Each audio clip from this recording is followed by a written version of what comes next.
You don't notice the cracks right away. At first, they're so small, you mistake them for shadows or tricks of the light. You tell yourself it's nothing, that everything is fine, that this is just what marriage feels like after 5 years. That's what I told myself when I first noticed Lisa pulling away. She was my wife, my partner, my best friend. Or so I thought. It started with the little things. Her phone, once casually left on the counter, now seemed glued to her hand. Late nights at work became more frequent, her excuses perfectly reasonable yet strangely rehearsed. The laughter we once shared so easily felt forced, like it was being performed instead of lived. I told myself I was imagining it. After all, Lisa wasn't the kind of person to stray. She wasn't the kind of person to lie. But the truth has a way of finding you, no matter how tightly you close your eyes.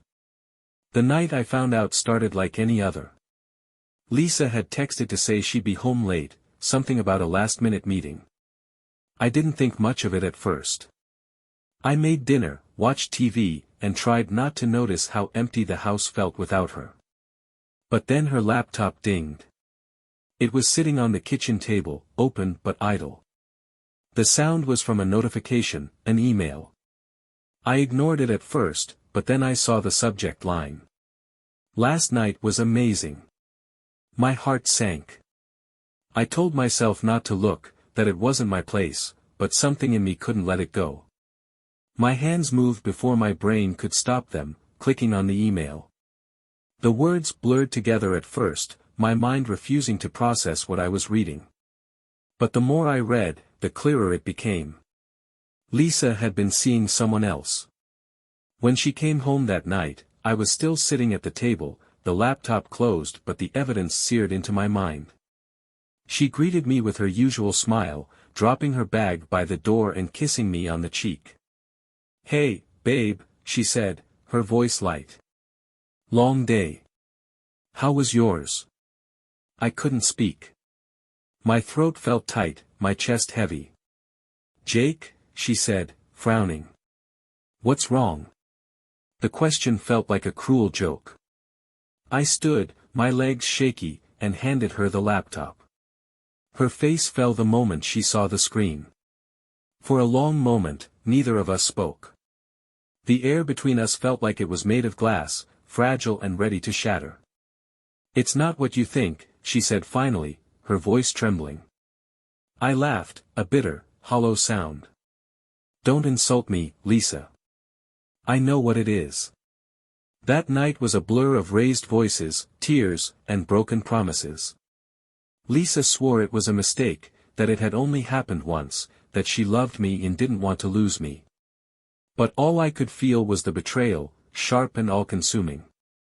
The woman I'd built my life with, the person I'd trusted more than anyone, had torn it all apart with a single choice. I slept on the couch that night, though "slept" is a generous term. I stared at the ceiling, my mind replaying every moment of our relationship, searching for the signs I'd missed. Over the next few days, the pain didn't fade, it grew sharper, more insistent. Lisa tried to make amends, cooking my favorite meals, leaving me notes, trying to talk when I wasn't ready. "I don't want to lose you," she said one night, her voice thick with tears. "Please, Jake. We can fix this." But could we? The question haunted me. I loved her, God, I loved her, but every time I looked at her, all I could see was the betrayal. I started going for long drives at night, trying to clear my head. But no matter where I went, the weight of what had happened followed me. One night, I found myself at a bar, nursing a whiskey and staring blankly at the TV above the counter. The bartender, an older guy with kind eyes, asked if I was okay. "Rough week," I said, my voice hollow. "Marriage trouble," he guessed, and I nodded. "Sometimes," he said, pouring another drink, "you have to decide if the history is worth more than the pain." His words stuck with me. Was our history enough to overcome this? Or was the damage too great? I didn't have an answer, but I knew I couldn't keep running from the questions. Forgiveness was supposed to be a virtue, wasn't it? That's what everyone says. But standing in the shadow of Lisa's betrayal, I didn't feel virtuous. I felt angry, humiliated, broken in ways I didn't know were possible. The word forgiveness felt like an insult. The days after discovering her affair were a blur. Lisa was trying, God, was she trying, to make things right? She kept asking me to talk, to let her explain, but I wasn't ready. Every time I looked at her, I felt like I was looking at a stranger. Her apologies didn't feel like enough. Nothing did. One evening, about a week after the discovery, Lisa finally cornered me in the kitchen. "We need to talk, Jake," she said, her voice firm but trembling. "You can't keep shutting me out." I leaned against the counter, arms crossed. "What do you want me to say, Lisa?" "That it's fine. That I'm okay." I laughed bitterly. "Because I'm not." "I know you're not," she said, tears pooling in her eyes. "But we can't fix this if you won't even try." "Fix this?" I snapped, the anger I'd been holding back spilling over. "You think this can be fixed? You cheated on me, Lisa. You lied to me. How do you come back from that?" She flinched but didn't back down. "It was a mistake, Jake. A horrible, stupid mistake. But it doesn't have to define us." Her words hung in the air, but I couldn't believe them. I didn't know if I ever would. I wasn't ready to talk to Lisa, but I needed to talk to someone. So I called Greg, my oldest friend. He'd been the best man at our wedding, someone who knew both me and Lisa better than anyone else. We met at a park, sitting on a bench overlooking the frozen pond. I told him everything, about the email, the confrontation, the endless ache in my chest. "Man," Greg said, shaking his head. "I don't even know what to say." "That's rough." "Yeah," I muttered, staring at the ice. "I don't know what to do, Greg. Part of me wants to just walk away, but another part of me still loves her," he finished for me. I nodded, my throat tightening. Greg sighed, leaning forward. "Look, Jake, only you can decide what's next. But whatever you do, don't rush it. Take your time. Figure out what you really want, what you need." His advice made sense, but it didn't make things any easier. The nights were the worst. I'd lie awake, staring at the ceiling, my mind racing with thoughts I couldn't escape. Every memory of Lisa felt tainted now, as if her betrayal had rewritten our entire history. I started replaying our life together, searching for clues I might have missed. Had she been unhappy? Had I failed her in some way? The questions were endless, and the answers always felt just out of reach. Sometimes, I wondered if it would be easier to just let go, to walk away and start over. But the thought of leaving Lisa, of throwing away everything we'd built together, felt like another kind of betrayal. At Greg's suggestion, I decided to see a therapist. I wasn't sure what I was hoping to accomplish, but I knew I couldn't keep carrying the weight of everything on my own. Dr. Bennett was a calm, steady presence, exactly what I needed. She listened as I poured out my anger, my sadness, my confusion. "You're grieving," she said simply. "Grieving what?" I asked. "She's still here. You're grieving the relationship you thought you had," she explained. "The trust you thought was unbreakable. That kind of loss is profound, and it takes time to process." Her words hit me harder than I expected. I hadn't thought of it that way before, but she was right. I wasn't just grieving Lisa's betrayal, I was grieving the life I thought we had, the future I thought we were building. Eventually, I agreed to sit down with Lisa and really listen to her. It wasn't easy, I could feel the anger simmering just beneath the surface, but I knew we couldn't move forward without confronting the truth. She told me about the affair, how it started, why it happened. Hearing the details was like tearing open a wound, but I forced myself to stay calm. "It wasn't about you," she said, her voice breaking. "It was about me. I was feeling lost. Like I wasn't enough. And instead of talking to you about it, I made the worst decision of my life. Her words didn't erase the pain, but they gave me a glimpse of something I hadn't considered, her own struggles, her own flaws. For the first time, I saw her not just as the person who had hurt me, but as a person who was hurting too. After that conversation, I realized I had a choice to make. I could keep holding on to my anger, letting it fester until it consumed me. Or I could try to let go, to forgive, not for Lisa's sake, but for my own. But forgiveness didn't mean staying. It didn't mean rebuilding. It simply meant finding a way to stop letting the pain control me. I still didn't know if our marriage could survive, but I knew one thing for sure: I couldn't keep living in the past. Forgiveness isn't a single act. It's not a switch you flip or a moment of clarity where everything suddenly makes sense. Forgiveness is a process, one I wasn't sure I wanted to begin. For days, Lisa and I barely spoke. We existed in the same space, but there was no intimacy, no connection. She tried to bridge the gap with small gestures, making coffee in the morning, offering to do the grocery shopping, cleaning the apartment until it gleamed. It wasn't enough. How could it be? I started to wonder if maybe I was the problem. If I was holding on to the pain because I didn't know how to let it go. One evening, I found myself pacing the apartment after Lisa had gone to bed. I couldn't sleep, could barely even sit still. My thoughts felt like a storm, relentless and unyielding.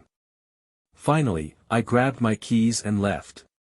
I drove without a destination, the city lights blurring past me as I wrestled with the anger inside me. It wasn't just about Lisa's betrayal anymore, it was about everything. The life we'd built. The trust we'd shattered. The questions I didn't have answers to. I ended up at a park on the edge of town. The air was cold, the ground slick with frost. I sat on a bench and stared out at the empty playground, my breath clouding in the night air. For the first time, I let myself really feel the weight of it all. The anger. The sadness. The love I still felt for Lisa, despite everything. The hardest part wasn't the betrayal itself, it was the love that lingered in its aftermath. I still loved Lisa. That was the truth I couldn't escape, no matter how much I wanted to. But was love enough? Could it survive the cracks that had been exposed? I didn't have an answer. A week later, I agreed to go to couples therapy. It was Lisa's idea, and though I wasn't sure it would help, I knew we had to try something. Our therapist, a no-nonsense woman named Dr. Carter, didn't pull any punches. "Why are you here?" she asked in our first session, her gaze shifting between us. Lisa spoke first. "Because I want to fix this. I want to fix us." Dr. Carter nodded, then turned to me. "And you, Jake?" I hesitated, unsure of what to say. "Because I don't know if it's worth saving," I admitted finally. The words hung in the air, raw and unfiltered. Lisa looked down, her shoulders slumping, but she didn't say anything. "That's a good place to start," Dr. Carter said. Therapy wasn't easy. Dr. Carter forced us to confront things we'd both been avoiding, our communication issues, our insecurities, the ways we both contributed to the breakdown of our marriage. Lisa admitted that she'd felt neglected, though she was careful not to use it as an excuse. "I should have talked to you," she said, tears streaming down her face. "But I didn't. And that's on me." I admitted my own failings, too, how I'd been so focused on my work that I'd stopped paying attention to the little things. How I'd assumed Lisa was fine because I wanted her to be. It didn't absolve her of what she'd done, but it made me realize that the cracks in our relationship hadn't started with her affair. They'd started long before, in the quiet moments we'd stopped showing up for each other. For the first time in weeks, I felt a flicker of hope. It wasn't much, but it was enough to make me consider the possibility that maybe, just maybe, we could find a way forward. But hope wasn't the same as forgiveness. Lisa threw herself into making things right. She canceled her work trips, deleted social media accounts she no longer needed, and handed me full access to her phone and email without hesitation. "I don't want there to be any secrets," she said. "Not anymore." Her transparency was a start, but it didn't erase the pain.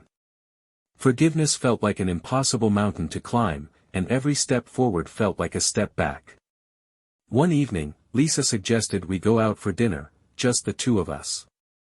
"It's been so long since we just spent time together," she said. I hesitated but agreed. The restaurant was one we'd gone to on our first anniversary, and being there felt like stepping into the past. Lisa was nervous, her hands twisting in her lap as she tried to make small talk. "Thank you for coming," she said after a while. I nodded, not trusting myself to speak. The evening wasn't perfect.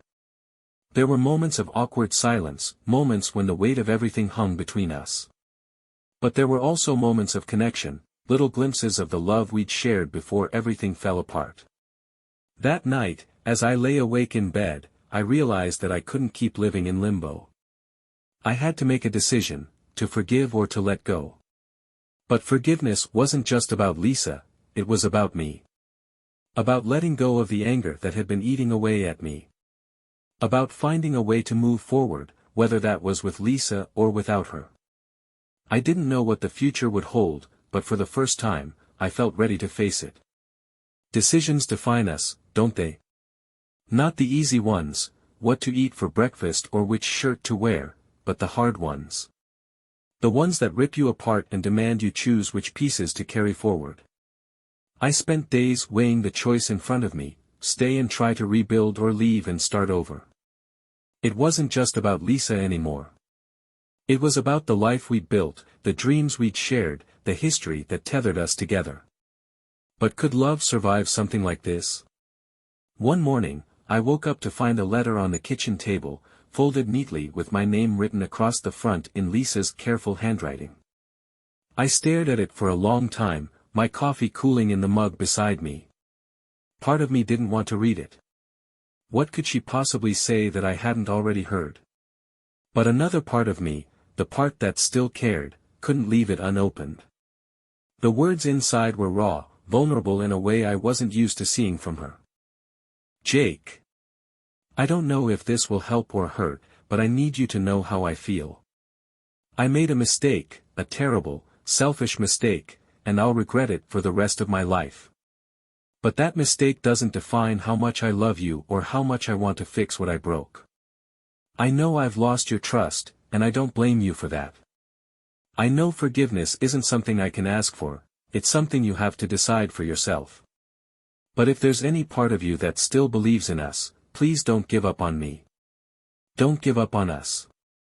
Love, Lisa." I read the letter twice, then set it down. It didn't offer any answers, but it left me feeling something I hadn't expected, hope. We went back to couples therapy that week. Lisa was quiet during the session, letting me do most of the talking. I wasn't sure if it was guilt or fear that kept her from speaking, but I didn't push her. Dr. Carter asked me what I wanted, and for the first time, I didn't hesitate. "I want to stop feeling like this," I said. "I want to stop being angry all the time. I want to figure out if we can make this work, or if we can't." Lisa nodded, her eyes glistening with unshed tears. "It's a process," Dr. Carter said. "Rebuilding trust takes time, and it's not always a straight path. There will be setbacks. But the fact that you're both here means there's something worth fighting for." The question was, how much fight did we have left in us? 2 weeks later, Lisa told me she'd been invited to a work event out of town. It was the kind of thing she'd normally attend without hesitation, but this time, she asked me first. "I won't go if it makes you uncomfortable," she said. I just wanted to be honest about it. The old me, the version of myself from before the affair, wouldn't have thought twice about letting her go. But now, the idea of her being away, surrounded by colleagues and potential temptations, filled me with dread. I hated how paranoid I'd become, how every decision felt like a potential betrayal waiting to happen. "Go," I said finally. "I need to trust you again, and I can't do that if I keep holding you back." The relief on her face was immediate, but I could still see the uncertainty in her eyes. While Lisa was away, I spent the weekend trying to distract myself. I went for long runs, cleaned the apartment, and caught up on work, but nothing could quiet the doubts in my mind. I texted her a few times, and she replied quickly, letting me know what she was doing and who she was with. It felt strange, like we were playing a game where transparency was the prize. When she came home on Sunday evening, she walked through the door with a cautious smile, as if waiting for my reaction. "Everything go okay?" I asked, trying to keep my voice neutral. "It did," she said. "I even made a point to call you instead of texting last night, remember?" I nodded. It was true, she'd gone out of her way to check in, and I couldn't deny that it helped. A few days later, Lisa surprised me with a framed photo of us from our honeymoon. It wasn't anything extravagant, just a simple snapshot of us laughing on a beach in Mexico. "I thought we could put this in the living room," she said, her voice tentative. "As a reminder of the good times." I stared at the photo for a long moment, memories of that trip washing over me. Back then, everything had felt so easy, so full of possibility. "Thanks," I said finally, taking the frame from her. It wasn't a grand gesture, but it meant something. Over the next few weeks, I started to notice little changes in Lisa. She was more present, more attentive, more open. She made an effort to spend time with me, even when she was busy, and she never hesitated to talk about her day or ask about mine. For the first time in a long time, it felt like we were partners again. But it wasn't just Lisa who had changed. I'd started to let go of some of my anger, to focus on the future instead of the past. It wasn't easy, and there were still moments when the pain threatened to overwhelm me. But each time, I reminded myself of why I was still here. Because despite everything, I still loved her. In the end, the choice wasn't as dramatic as I thought it would be. There was no grand epiphany, no sudden realization. Just a quiet understanding that I wasn't ready to give up, not yet. Rebuilding wasn't guaranteed. It would take time, patience, and a willingness to confront the hard truths. But as I looked at Lisa, I realized that I wanted to try. Because love isn't just about the good times. It's about weathering the storms, even when they feel impossible to survive. And for the first time, I felt like we might just make it through. Starting over isn't like flipping a switch. It's slow, halting, and often messy. For Lisa and me, rebuilding felt like learning to walk again after an injury, every step shaky, every movement a test of whether we could bear the weight of our history. At first, I kept waiting for a sign that I'd made the right choice. Some definitive moment when I'd know that staying and trying was worth it. But life isn't that simple. The signs weren't obvious, and the progress was gradual, marked by small moments of connection that slowly began to outweigh the pain. The first major hurdle we faced was honesty, not just from Lisa, but from me too. Lisa had been transparent since her confession, going out of her way to keep me informed about where she was, who she was with, and what she was doing. At times, her efforts felt over the top, almost performative, but I understood why she was doing it. "I want you to feel like you can trust me again," she said one evening as we sat on the couch. "I do," I said, though the words didn't come as easily as I wanted them to. "I'm trying to." What I didn't tell her was that I was still struggling with my own honesty. I told myself I was fine, that I was moving on, but there were nights when the doubts crept back in. I didn't want to burden her with my lingering pain, so I kept it to myself. It wasn't sustainable. The cracks showed one night after dinner. We were watching a movie, something light-hearted that should have been a distraction, but my mind was elsewhere. Lisa noticed, of course. She always noticed. "What's wrong?" she asked, pausing the movie. "Nothing," I said automatically. She gave me a look, one of those piercing gazes that made it impossible to hide. "Jake, please don't shut me out. If something's bothering you, I need to know." Her words hit a nerve. "What's bothering me?" I snapped, my voice sharper than I intended. How about the fact that every time I look at you, I wonder if I'm making a mistake? How about the fact that I'm trying so hard to trust you, but I can't stop waiting for the other shoe to drop? Lisa flinched, her face crumpling. I know I hurt you, she said, her voice trembling. And I know it's going to take time. But I can't fix this if you don't tell me how you're feeling. Her vulnerability disarmed me, and my anger gave way to exhaustion. I don't know how to stop feeling like this, I admitted. We didn't resolve everything that night. But for the first time, I felt like we were truly on the same page, two broken people trying to piece themselves back together. One thing we agreed on in therapy was the need to create new routines. Our old life, as comfortable as it had been, wasn't enough anymore. We needed to rebuild, not just as a couple, but as individuals.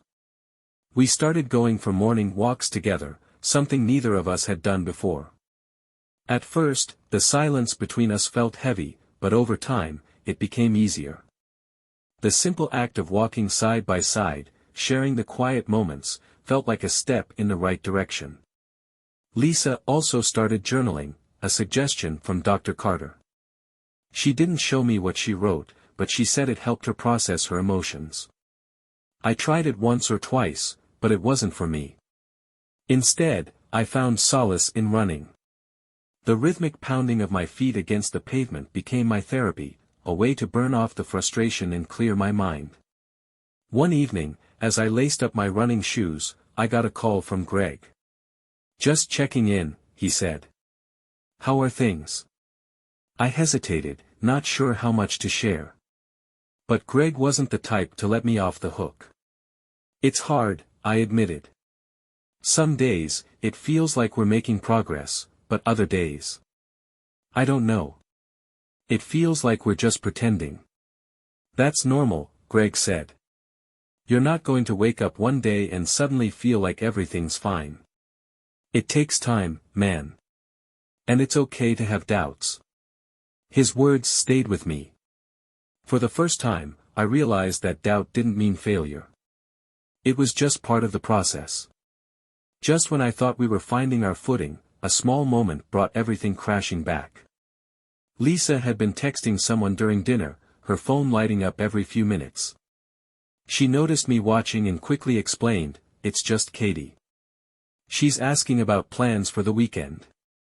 Her explanation made sense, but my chest tightened anyway.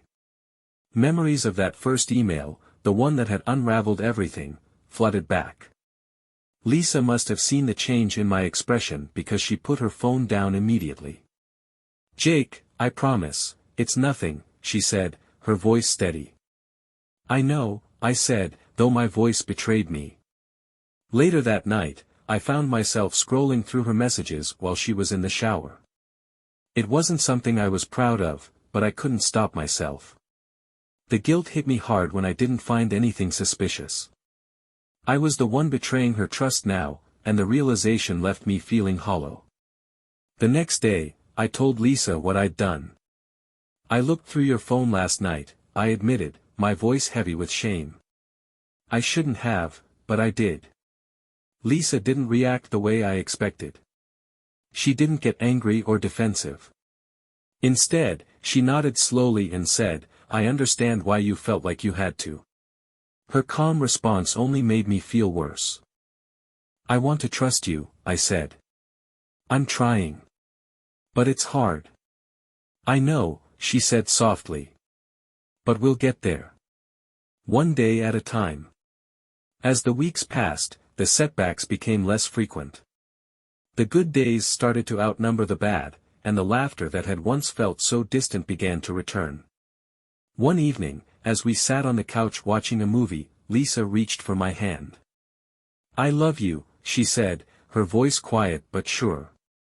For the first time in a long time, I didn't hesitate. "I love you too."